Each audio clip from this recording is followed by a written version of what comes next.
Alors Lies, là on termine la journée dans ma cuisine, on fait le bilan, mais on t'a récupéré ce matin à la gare de Longo et on a filé vers Abbeville pour une tournée des foyers parce que demain, il y a le projet de loi protection de l'enfance qui arrive à l'Assemblée.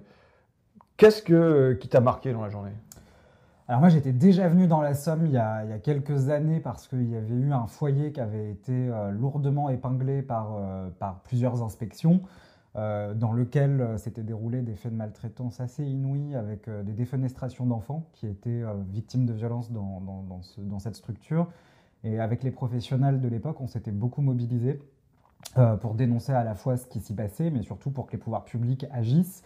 Et j'ai eu la bonne surprise aujourd'hui de voir que le département avait enfin compris que ce qui fonctionnait le mieux pour l'accueil des enfants placés, c'était les petites structures, les petites unités à taille humaine où il n'y a pas plus de 10 enfants avec des professionnels en nombre suffisant.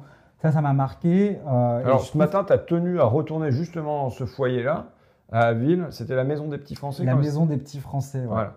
Mais le nom a changé et le lieu a changé, même si ça reste le même... la même institution, voilà. La même association. Mais en effet, il y a maintenant 6 gamins qui ont chacun leur chambre, sauf une chambre double, et avec une maîtresse de maison, des avec éducateurs. Des professionnels en nombre suffisant, quoi. Et ça devrait être le cas partout, en fait.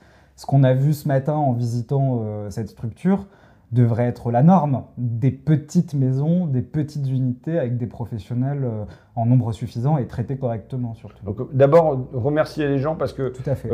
À peine tu as demandé, Dimitri, à la MEX d'Abbeville, que tout de suite, ils ont dit oui pour ouvrir leurs portes. Et donc là, on n'a pas seulement fait de la visite de locaux, on a aussi discuté avec les jeunes qui étaient là. Et comme toujours, moi, ce qui me marque, c'est quand même les coupures permanentes dans les parcours. Il y en a un qui dit, voilà, il a fait le CDEF, donc le Centre départemental de l'enfant et la famille, il a fait 2 ans au foyer éducatif Picard, il a fait le foyer Liberman, puis il a fait la MEX, avec au milieu de ça des retours dans sa famille et un petit peu de famille d'accueil, quoi. Donc je te mélange tout ça et puis tu as des parcours qui sont quand même extrêmement saucissonnés et qui sont un peu ce que tu as connu toi aussi. Complètement, mais ça c'est classique en protection de l'enfance en fait. Il n'y a pas un département qui est épargné par ce phénomène de rupture dans les parcours et d'instabilité dans les placements. C'est vraiment partout et ça doit tous nous préoccuper parce que ces instabilités-là et ces changements de lieu de placement de manière très fréquente ont des conséquences qui sont massives. L'impossibilité de tisser des liens affectifs durables, l'impossibilité de faire confiance à un adulte de référence, l'absence de réseau social, puisque plus on change de lieu de placement, plus on change d'école et moins on a de facilité à avoir un réseau social qui quand même pour bon nombre de personnes est aussi essentiel à l'âge adulte. Donc toutes ces ruptures-là, elles ont ces conséquences et il faut absolument régler le problème. Et régler le problème... D'autant que ça se double d'une autre rupture permanente qui est la rupture... À la majorité. Non, oui, mais de référent aussi. Ah oui. Parce que normalement, on est supposé avoir un référent aide sociale à l'enfance qui doit suivre notre parcours, nous accompagner au fil jusqu'à la majorité. Et en fait... là, il y en a un qui dit, bah voilà, j'en ai une depuis 3-4 mois, ça fait 6 mois qu'on m'en a changé, et ainsi de suite. Et donc, avec beaucoup de turnover dans la personne qui doit accompagner et servir de fil rouge. Mais je pense que les travailleurs sociaux en France en ont ras-le-bol aussi. Et c'est ce qui explique ces turnovers et ces changements de poste fréquents.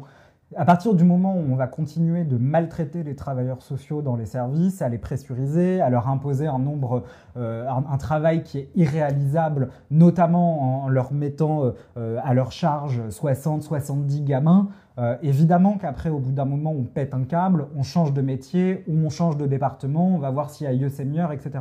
Donc là-dessus, il y a une vraie réflexion à mener sur l'encadrement et le taux d'encadrement de ces professionnels et du nombre d'enfants qu'ils doivent accompagner. Évidemment, quand on est éducateur spécialisé à l'ASE, on ne peut pas faire du bon travail quand on a 60 situations sous sa responsabilité. Il faudrait limiter à 20-25 enfants par référent à l'aide sociale à l'enfance pour qu'on ait un travail de qualité, un travail de dentelle qui soit et que le gamin soit vu par le référent. Absolument. Parce que là, très clairement, le gamin, il est vu aller une fois par an, voire c'est juste des envois de courriel. Je vais enlever ta cigarette électronique parce que j'ai peur qu'elle se casse la figure. Donc ça, c'était alors, les gamins qu'on voyait là, ils avaient tous 17 ans, 16 ans, enfin ils approchaient de la majorité et avec à la fois une peur de qu'est-ce je vais devenir à 18 ans et en même temps la volonté de rompre avec tout ce système d'éducateurs, d'aide sociale. C'est qu'il y a un paradoxe, c'est qu'à la fois on sait qu'à 18 ans on ne peut pas être autonome comme ça du jour au lendemain et encore moins avec les parcours qu'on a eus. Et d'un autre côté, on fait un tel rejet de l'institution parce que l'on sait aujourd'hui que le système dans sa globalité est maltraitant puisqu'il ne prend pas en charge les individus et leur singularité. Donc il y a cette défiance vis-à-vis des services qui fait qu'à 18 ans, un certain nombre n'ont plus envie d'être accompagnés par les autres. Et ça, c'est très grave et ça doit tous nous interroger aussi sur notre manière de fonctionner pendant l'enfance, pendant la minorité de ces jeunes-là. Et puis moi, je pense que ce qu'il faut aussi évidemment rendre obligatoire, et ça éviterait un certain nombre d'angoisses, c'est les contrats jeunes majeurs. Les contrats jeunes majeurs, c'est la possibilité pour un jeune de prolonger sa protection au-delà de 18 ans et au moins jusqu'à 21 ans. Sauf que ces contrats jeunes majeurs, ils baissent partout sur l'ensemble du territoire, il y en a de moins en moins. On sait que 6 enfants placés sur 10 en France sortent du système à 18 ans. Et pire, on sait surtout que 40% des jeunes sans-abri de moins de 25 ans sont d'anciens enfants placés.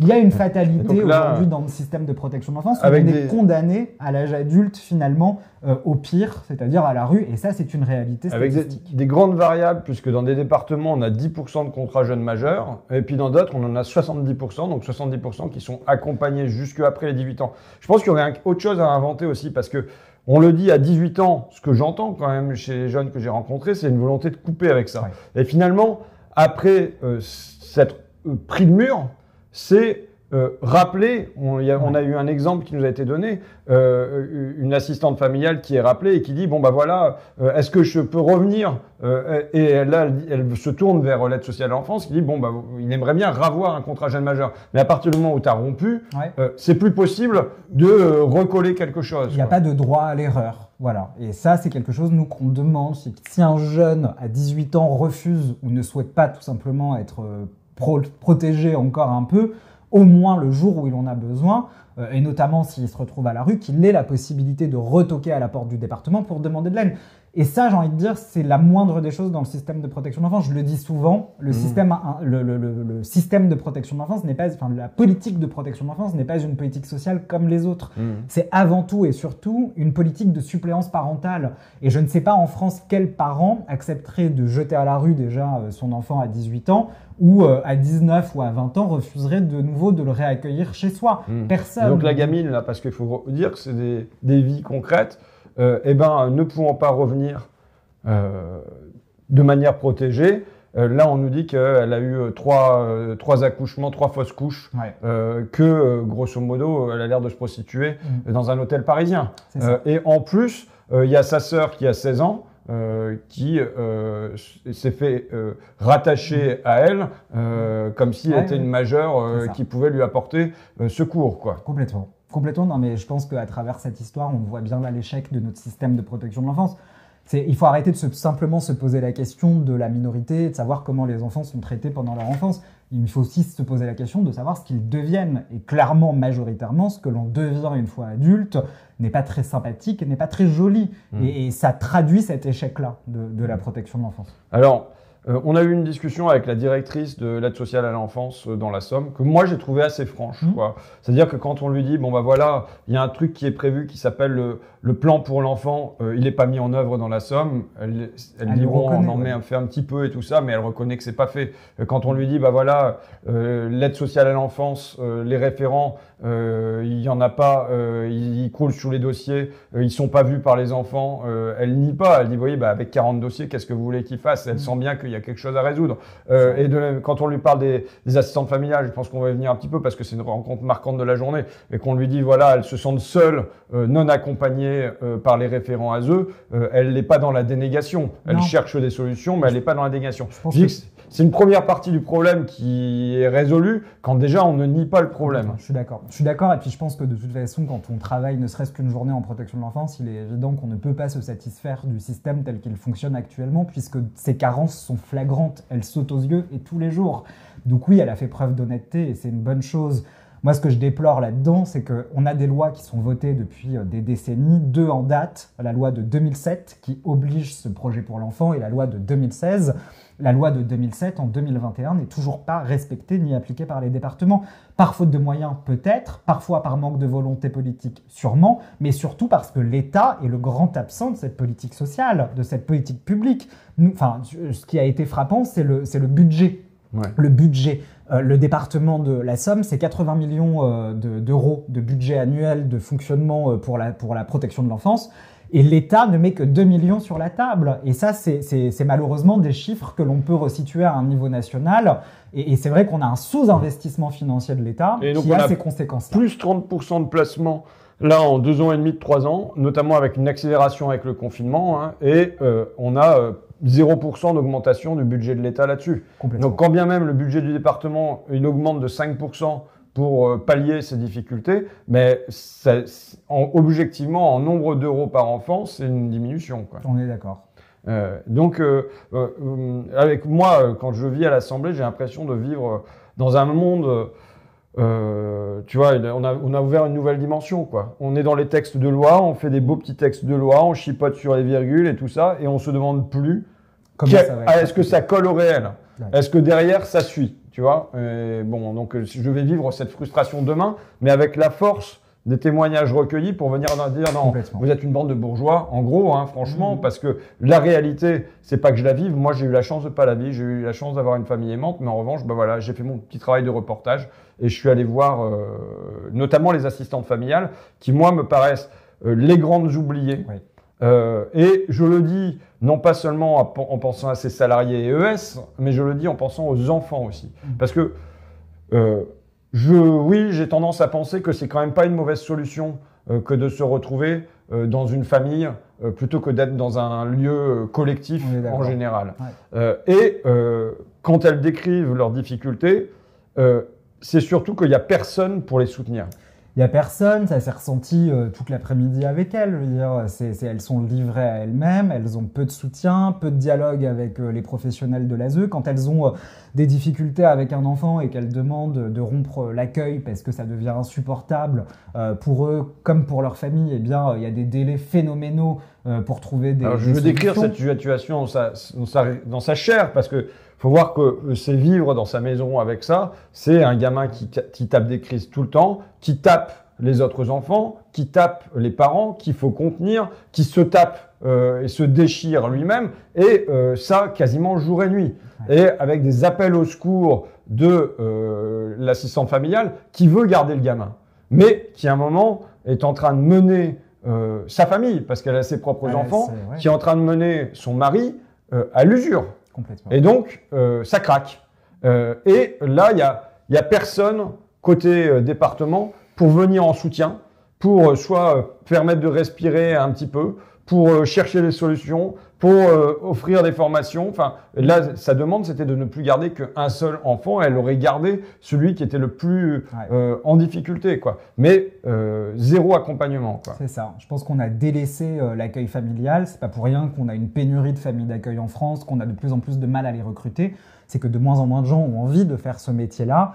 Il y a des raisons qui sont structurelles, il y a des raisons qui sont salariales, et puis il y a des raisons qui sont beaucoup moins palpables, qui se situent dans les liens qu'on peut entretenir avec les professionnels de l'ASE et les départements, qui se dégradent de semaine en semaine. Je veux dire, les familles d'accueil sont les grandes oubliées de notre système de protection de l'enfance. On ne pense pas à elles quand on élabore les politiques publiques, et puis surtout dans les territoires, on les maltraite, on ne les considère pas. Ça se voit à 2 choses pour moi. À l'entrée de l'enfant, quand le gamin arrive et qu'on ne dit pas à l'assistante familiale qui va devoir s'en occuper quels sont les problèmes qu'il a rencontrés. Donc ou le parcours qu'il a eu. Voilà. On a un exemple, une assistante familiale qui veut faire prendre une douche à un gamin, le gamin qui devient hyper agressif, qui refuse et tout ça, elle comprend pas. Et elle apprend plus tard, presque par hasard, que le gamin a été agressé sexuellement sous la douche. D'où ce rejet-là. C'est quand même mieux de le savoir au départ. Et puis on a aussi les situations d'enfants qui ont été brûlés avec des cigarettes et qui, quand ils voient la famille d'accueil fumer une clope, vrillent complètement. Sauf que comme ça n'a jamais été expliqué à la famille d'accueil, elle ne peut pas comprendre ce qui se joue pour cet enfant à ce moment-là. Donc on est, oui, face à un vrai problème de transmission et de transparence sur les informations qu'on peut détenir sur les enfants. Moi, je pense qu'il faut vraiment que les départements travaillent beaucoup plus sur cette question et fournissent l'ensemble des éléments à la famille d'accueil pour qu'elle sache aussi ce qu'il faut faire ou ce qu'il ne faut pas faire et les points de vigilance à avoir. C'est comme si on ne les considérait pas comme des professionnels, mais juste comme, vous êtes là, on vous le fournit, on vous le reprendra. D'ailleurs, le ministre en charge de la protection de l'enfance, sur un plateau télé, les appelait les tatas. Donc, c'est bien ça dont il s'agit. On les appelle aujourd'hui les tatas. On ne les considère pas comme des professionnels de l'action sociale, comme étant des travailleuses sociales. Un autre moment où on voit ça, c'est quand il y a un passage devant le juge. Finalement, la référente de l'enfant, on l'a quasiment pas vu, le voit une fois par an, bon et encore. C'est elle pourtant qui va faire le petit papier à donner au juge pour dire est-ce qu'il faut le renvoyer dans sa famille ou pas. Et l'assistante familiale qui, elle, connaît le gamin, qui l'a entendu quand il revient d'un week-end chez les parents que, je vais le dire les mots comme ça, parce que dans la crudité des choses, quoi, que maman elle est dans la cuisine avec un clochard et que ça fait des bruits bizarres et que après il faut ramasser le vomi à terre, en gros, hein, c'est ce qu'on a entendu. Et ben ça c'est ce qu'elles entendent de la bouche des enfants. Ce avec quoi elles vivent, elles peuvent pas le transmettre au juge. C'est ça. Et donc le juge, il va pouvoir finalement se fonder sur des gens qui sont beaucoup plus éloignés des situations vécues par l'enfant. Et encore une fois, c'est une négation parce qu'elles sont considérées comme des petites mains. On nie leur expertise, tout à fait. Mais c'est vrai que là-dessus, il faut aussi que la justice fasse un effort, fasse un travail sur elle-même. Il faut permettre aux familles d'accueil de participer aux audiences, d'accompagner l'enfant dans ces temps-là et puis surtout de faire part de l'expertise qu'elles ont nourrie en observant et en accompagnant l'enfant à leur domicile. C'est fondamental en fait. On ne demanderait pas à une personne qui n'a jamais vu un enfant d'apporter un quelconque avis ou une quelconque opinion sur ce qu'il est et ce qu'il devient. Eh bien, les familles d'accueil qui, elles, sont là au quotidien, doivent pouvoir s'exprimer sur ces situations. C'est même les premières qu'on doit entendre aujourd'hui. Et on a terminé donc notre journée par une visite du centre départemental de l'enfance et de la famille, qui est supposé, on aurait pu commencer par là d'ailleurs, puisque ce qui est supposé être le point d'accueil, la porte d'entrée en cas d'urgence des enfants et qui ensuite sont aiguillés vers des foyers, vers des familles d'accueil ou retour en famille. D'abord, l'aiguillage, il est quand même devenu plus compliqué parce que comme ça bouchonne en face, ça bouchonne aussi au CDEF. Moi, ce que j'ai ressenti, c'est un amour entravé, je vais te dire ça comme ça. C'est-à-dire le désir des éducateurs et tristes de donner de l'amour, d'avoir des temps individuels avec chaque enfant, de dire, j'ai entendu cette phrase, si c'est pas nous qui portons le désir de l'enfant, qui est-ce qui va le porter?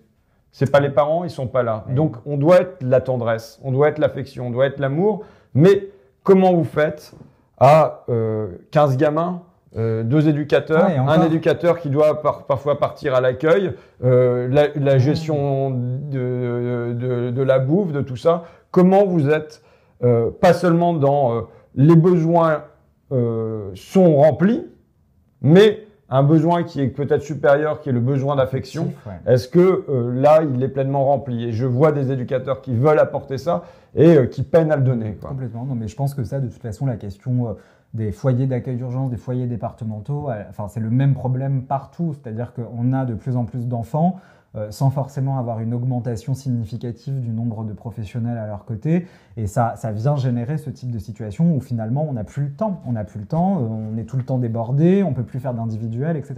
Donc ça, moi je pense qu'il y a une solution pour pallier à ça, c'est déjà de fixer dans la loi des normes d'encadrement qui soient très simples. Un professionnel pour 4 enfants éventuellement avec tel niveau de qualification, ce qui déjà obligerait les structures à recruter en nombre suffisant pour justement faire ce travail-là. Alors ça devait être dans la loi, puis finalement le ministre de l'Enfance, là, il l'a supprimé de lui-même. Il l'a retiré parce qu'il a considéré que ça ne relevait pas du législatif mais du réglementaire. En gros, ça veut dire que le gouvernement aurait pu déjà fixer ses normes d'encadrement depuis 4 ans mais qu'il a décidé de ne rien faire. Donc nous, on craint que à la fin du vote, en tout cas à la fin des débats à l'Assemblée nationale sur ce projet de loi, et puis l'année prochaine, en tout cas sur la dernière année du quinquennat, que rien n'évolue sur ce qui touche aux normes d'encadrement. C'est un truc qu'ils nous font régulièrement dans les hémicycles. Non, c'est pas du législatif, c'est de l'ordre du réglementaire. Tu vois, c'est un peu quand ils veulent se débarrasser d'un truc, en général, c'est comme ça. Et puis l'autre problème qui a quand même été mis en lumière pendant cette visite, c'est qu'on a remarqué que les foyers d'urgence, qui ont donc une vocation à ne pas accueillir de manière indéterminée les enfants dans ces lieux-là, sont contraints par manque de place partout ailleurs de devoir les accueillir pendant parfois 1 an ou 1 an et demi. Donc on dépasse complètement les délais de 3 mois qui sont fixés par les procédures parce qu'on n'a pas été capable ces dernières années de faire sortir de terre des structures. Donc c'est aussi une des réalités concrètes de l'abandon de notre système de protection de l'enfance. Et avec l'augmentation du nombre d'enfants placés, je ne vois pas comment on va pouvoir sortir par le haut de cette situation si l'État ne réinvestit pas massivement un budget. Quand bien même ce ne serait qu'un budget d'urgence. Mais au moins... dit l'État. Et toute la question se pose dans tout ça, c'est où est l'État ? Où est l'État comme financeur ? Il n'est pas là. Où est l'État comme pour fixer des normes ? Il n'est pas là. Où est l'État pour... Garant des droits de l'enfant. Voilà. Où est l'État comme contrôleur ? Il n'est pas là, puisque aujourd'hui, c'est à la fois les départements qui financent et c'est les départements qui contrôlent. Il y a pas donc c'est on va faire beaucoup de demandes d'amendements au projet de loi, mais l'une des demandes, ça sera qu'il y ait des instances de contrôle qui soient indépendantes du financement. Absolument, moi je pense que c'est ce qui manque aujourd'hui en protection de l'enfance. Nous, ce qu'on demande par exemple, c'est un peu le même modèle que le contrôleur général des lieux de privation et de liberté qui est habilité à aller dans les prisons, dans les hôpitaux psychiatriques de manière inopinée, de mener des inspections et de saisir l'autorité judiciaire.